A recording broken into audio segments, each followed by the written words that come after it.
amigos, como vocês estão? Sejam bem-vindos ao Estante da Júlia. Se você é novo por aqui, eu sou a Júlia e sejam bem-vindos a mais um vídeo caótico, bagunçado e icônico aqui nesse canal. Hoje, mais uma vez, eu trouxe pra vocês um vídeo que vocês já estão acostumados, que é o Lidos de mês de outubro. Esse mês foi um mês, assim, em que eu gostei da quantidade de livros que eu li. Eu tô satisfeita e tivemos muitas leituras boas. Se eu não me engano, eu não fiz uma leitura que não foi menos de 4 estrelas, então temos muito que conversar. Então antes de começar tudo bonitinho, já se inscreve no canal, já curte esse vídeo, vocês me ajudam muito. Então vamos lá começar. Eu confesso que quando eu comecei o mês de outubro lá muito boa nas leituras, eu tinha terminado de setembro e eu falei assim, cara, eu quero muito ler livros com vibe assim de outubro, nesse mês. Tipo aqueles livros assim, bem spook season, sabe? E eu tava doida pra começar Assombrando Adeline, que tava, se eu não me engano, ele tinha acabado de ser lançado no Brasil. E eu tava doida pra ler porque eu me interessei super pela sinopse. Só que eu empaquei assim quando deu 30%, porque ele tava bom. Só que depois de 30% ele não tava mais rendendo, não tava mais gostando. Tava sendo assim um livro que, assim, a sinopse era boa, mas começou a ter várias problemáticas, vários, assim, gatilhos que começaram a me deixar incomodada, sabe? Que começou a ser uma coisa repetitiva e que eu passei a não me interessar mais tanto pelo livro. Então eu fiquei lendo ele, acho que durante umas 2 semanas, durante outubro, e eu não cheguei a terminar, eu cheguei a abandonar ele. Mas talvez pode ser que mais pra frente eu crie, assim, coragem ou me dê vontade de tentar mais uma vez, dar uma segunda chance, né?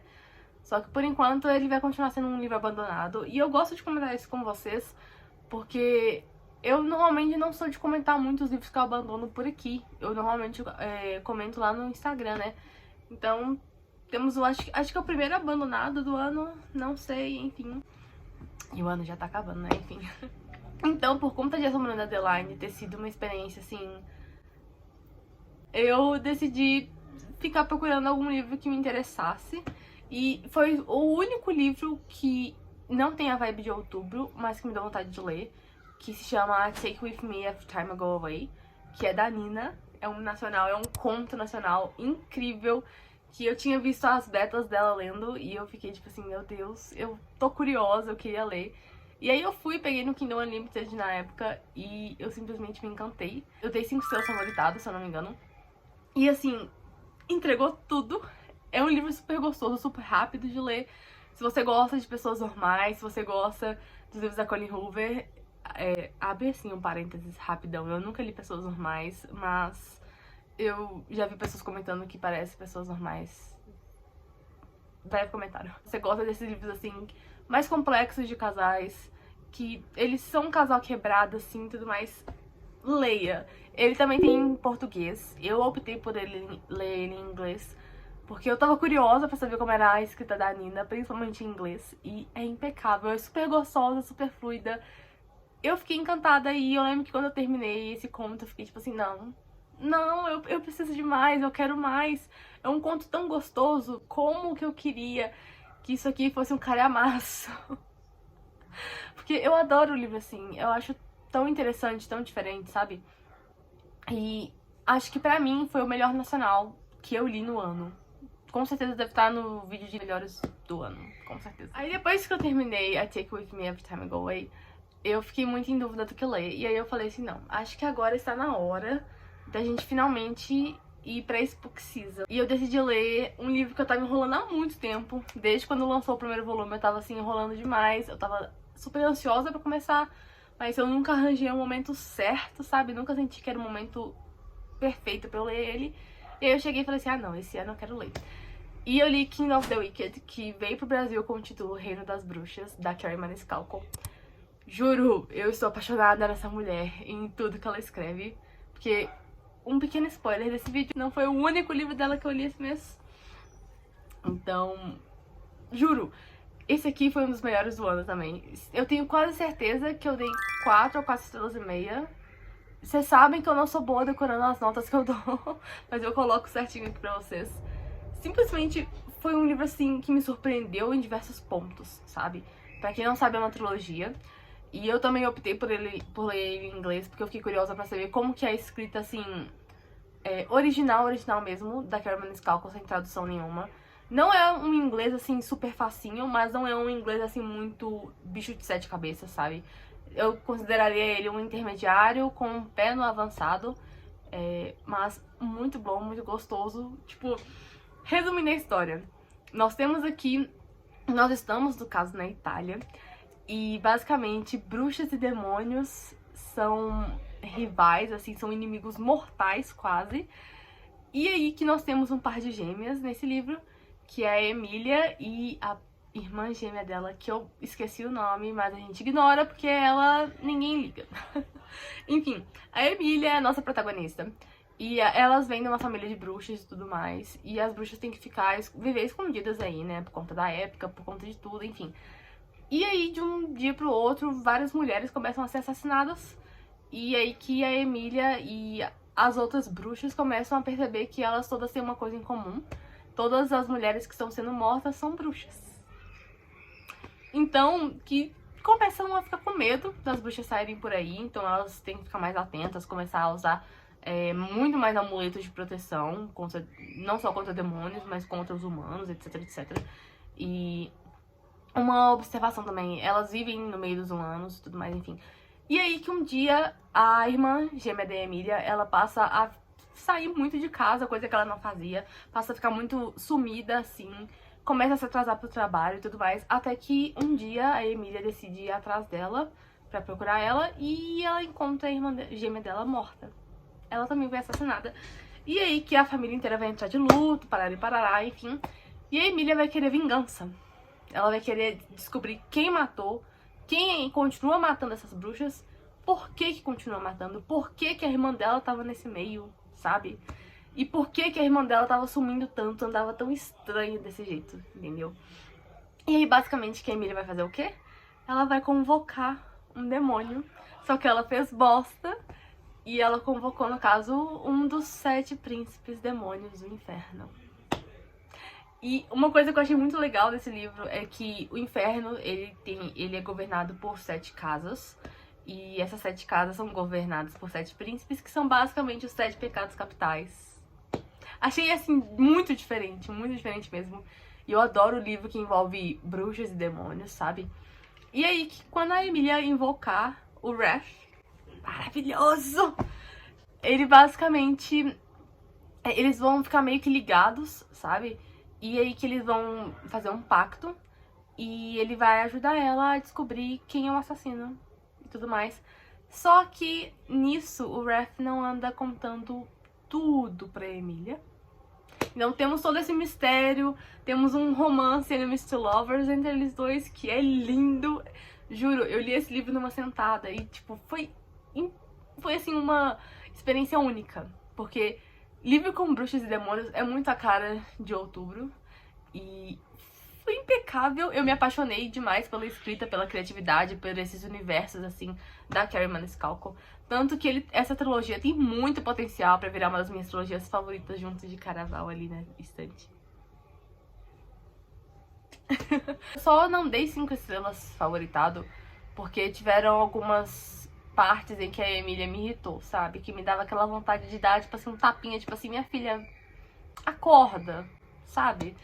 Mas nada assim que interfira tanto assim mesmo na história. Foi mais raivinha mesmo, porque tiveram algumas partes, literalmente, em que eu ficava, tipo assim, é sério? E aí eu ia lendo mais rápido só pra poder pular. Mas eu amei a Emília, eu amei o Wrath, principalmente o Wrath, ele é impecável. E o plot desse livro, eu nunca na minha vida, nunca li um livro com um plot tão diferente no final do livro. E um que me deixou, assim, muito surpresa e confusa. Então, eu tive que reler o último capítulo, se eu não me engano, umas 2, 3 vezes pra eu entender o que aconteceu. E aí veio aquele choque e eu fiquei, tipo, gatilhada pra começar logo o segundo volume. Só que eu falei, não, pera, você tá muito emocionada pra começar o segundo volume. Mas foi incrível, eu adorei. Carrie Maniscalco e King of the Wicked tem muito potencial também pra estar no vídeo de melhores do ano.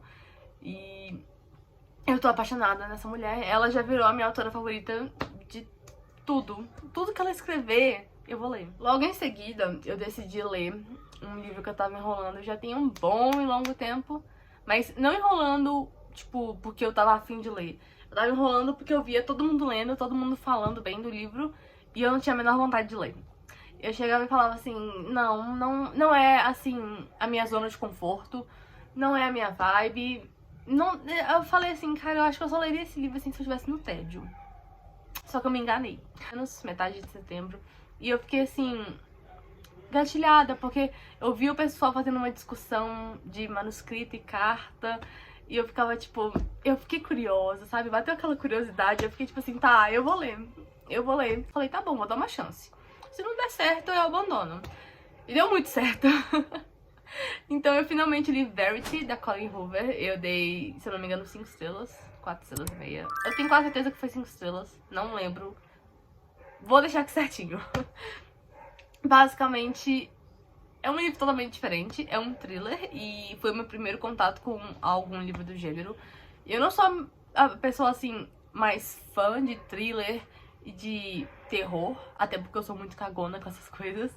O máximo que eu aguento é, tipo assim, um suspensezinho, mas de resto, não. Me deu uma vontade de ler. Eu queria também conseguir debater sobre essa discussão toda entre carta e manuscrito. Basicamente, pra quem não conhece Verity, a gente tem aí Lo, acho que é esse o apelido dela. Eu não sei pronunciar o nome certinho dela, mas o apelido dela é Lo. E basicamente, ela é uma autora pouco conhecida. E aí que vai surgir uma oportunidade dela continuar a série de uma autora super mega famosa, que tá toda hora no The New York Times. Os livros dela são best-seller e tudo mais, que é a Verity. Basicamente, a Verity sofreu um acidente de carro e ela tá muito mal. Ela não tem, assim, a capacidade de continuar a série, de continuar a escrever a série. Se eu não me engano, a Lo vai ter que escrever os últimos 3 volumes. E aí que o marido da Verity vai chegar e entrar em contato com a editora da Lo e tudo mais, etc, etc, pra fazer esse acordo. A Lo não vai aceitar logo de cara, mas em algum momento ela decide aceitar e vai.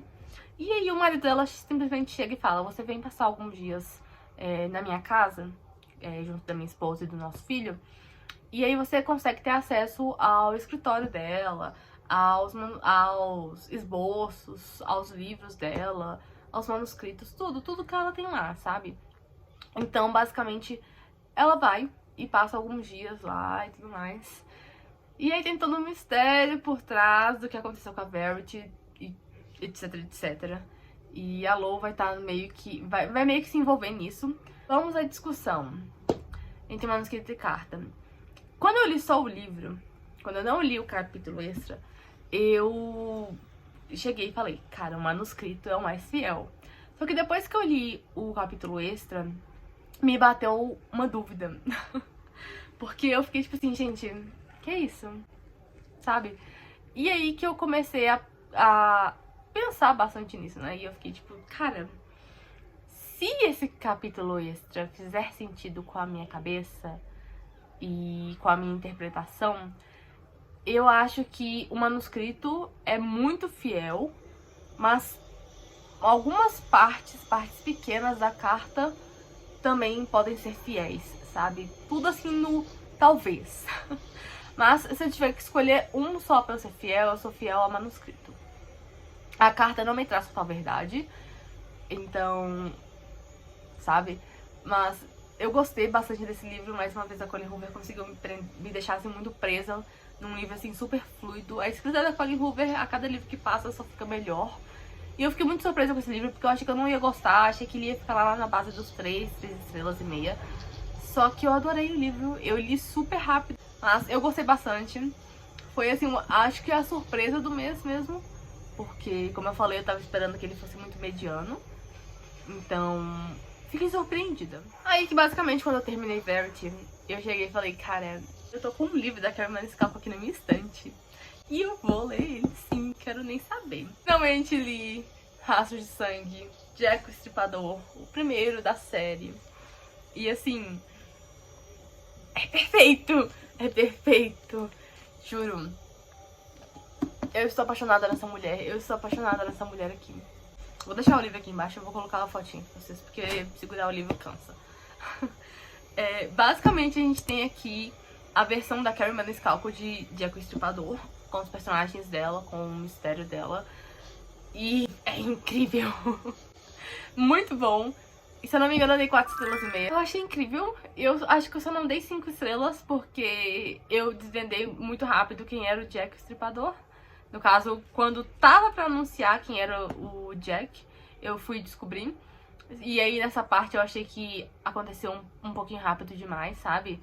Tipo, toda a explicação do porquê a pessoa ter sido o Jack o Estripador e tudo mais, enfim. Mas eu gostei. Principalmente porque nisso aqui, nós temos um personagem chamado Thomas Cresswell, que é o amor da minha vida. É o melhor personagem do ano. Eu não quero saber. Ele é lindo, ele é maravilhoso. Ele é perfeito. Gente, ele é bonito e é inteligente. Ele pega no pé da protagonista e não tem medo de apanhar por mulher bonita. Perfeito! Aliás, eu também tô apaixonada na Audrey Rose, que é a nossa protagonista. Porque ela é, tipo, literalmente uma versão feminina do Thomas. É lindo, é lindo! Isso aqui, juro, eu acho que eu achei que eu nunca ia gostar tanto de um casal na minha vida. Nunca ia ficar tão apaixonada por um casal na minha vida. E eu já falei isso por trocentos livros, mas a gente ignora. E assim, tem a minha tropa de romance favorita da vida, que é rivais acadêmicos. Eu amo um bom rivais acadêmicos. Me julguem, mas rivais acadêmicos é 1000 vezes superior a enemies to lovers.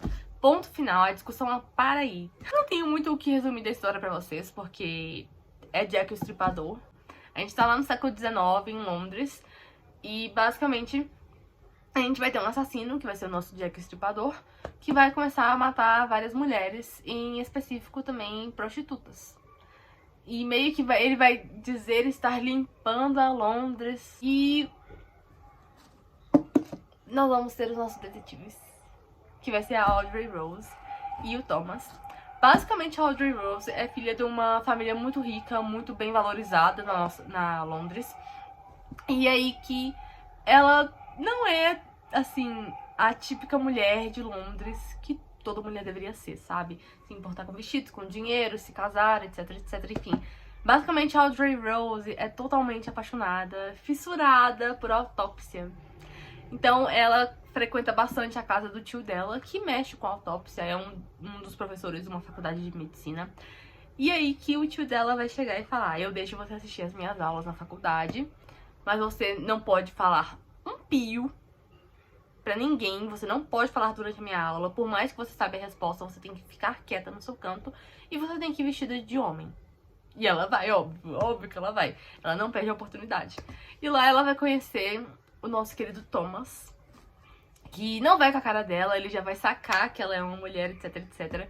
E o Thomas também vai passar a frequentar a casa do tio dela, que lá dentro tem todo o laboratório dele. E eles vão mexer com a autópsia e eles vão decidir desvendar quem é o Jack o Estripador juntos. Por mais que eles não se deem bem, por mais que eles se batam de frente toda santa hora. E juro, gente, isso aqui é incrível, porque simplesmente o Thomas pega tanto no pé dela. Eu nunca vi um livro tão bem equilibrado, sabe? O romance tá na mesma medida que o suspense. Nenhum tá acima do outro, assim, sabe? Tá todo em perfeito equilíbrio. Fluido, gostoso, incrível, impecável. Aí que, mais uma vez, eu cogitei para o segundo volume da série. Só que aí eu cheguei e falei assim, ah não, eu tenho uma outra prioridade pro mês de outubro. E aí que eu decidi finalmente tomar vergonha na minha fuça e ler Nightfall, que é o último de Devil's Night, o último volume fixo no caso, porque depois dele tem um extra. E eu falei assim, tá bom, vamos. Porque ano passado, pra quem não me acompanhava, eu cheguei a ler Devil's Night, todos os volumes um seguido atrás do outro. E eu parei em Conclave, que é o volume 3.5, que é o primeiro extra que a gente tem na série. E eu cogitei a começar Nightfall, eu cheguei, se eu não me engano, eu cheguei a ler 10% do livro, na época. Só que aí eu fiquei assim, cara, eu não sei se eu tô na vibe de terminar essa série, porque eu fiquei muito apegada. E eu falei assim, eu não quero terminar agora. Mas eu também pensei assim, será que eu quero ler esse calhamaço agora? E aí que eu falei assim, vou tomar vergonha na cara. Tô com saudade de ler algum livro da Penelope Douglas, queria alguma coisa dela, assim, sabe?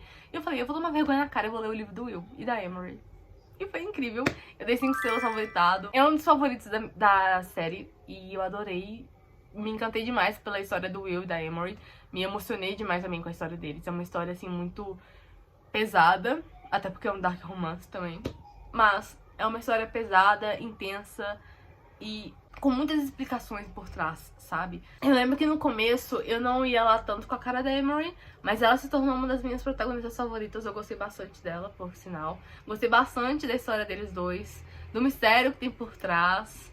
Eu não posso resumir esse livro, porque senão vai ser spoiler pra quem não leu os outros da série, ou pra quem tá querendo ler. Mas eu adorei muito conhecer esse outro lado do Will, conhecer mais adentro da história dele, né? Ver mais o que se passa dentro da cabeça dele e tal. Porque nos outros livros ele aparecia e ele falava assim tão pouquinho, sabe? E eu bati aquela curiosidade assim dentro de mim, tipo assim, Will Grayson III, o que se passa na sua cabeça? Por que você é assim? Sabe? E ele é um amorzinho, ele é lindo. Eu amei o final, pra falar a verdade, eu adorei. E logo em seguida eu fui direto pra Fire Night, que é o último livro, o último conto também de Devil's Night. Foi triste ler, assim, pela última vez o ponto de vista deles, mas eu gostei. Eu tenho quase certeza que eu dei 4 estrelas. Ele tem umas 100 e poucas páginas, então é bem curtinho, rapidinho de ler. Eu gostei bastante e eu quero muito Penélope Douglas, por favor. Pelo amor de Deus, escreva uma série dos Filhos dos Cavaleiros, pelo amor de Deus, tipo... Só me faça esse favor.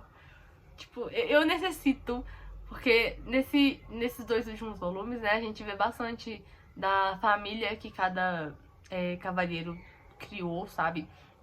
E eu gostei bastante, tipo, eu preciso de mais. Eu lembro que quando eu terminei, finalmente eu terminei esse conto, eu fiquei gatilhada pra reler tudo de novo, mais uma vez. Foi meu primeiro dark romance mesmo, sabe? Meu primeiro contato com o gênero, e eu tenho um apego emocional gigantesco com essa série. Eu gosto bastante dos personagens. É tão ruim terminar uma série, tão ruim, porque você fica apegado. E você pensa, tipo assim, caramba, eu nunca mais vou ler isso aqui pela primeira vez na minha vida. Nunca mais. Então, tipo, é um mar. Então, assim, foi um mês marcante com as leituras. Eu adorei. Eu espero que vocês tenham gostado do vídeo. Não se esqueçam de se inscrever, curtir, comentar e compartilhar também. Não se esqueçam também de me seguir nas Bookheads, no Bookgram e no BookTok. Eu prometo que em dezembro eu vou trazer muito mais vídeos. Acho que ainda esse mês eu solto um vlogzinho pra vocês. Mas é isso, espero que vocês tenham gostado. Então, até o próximo vídeo.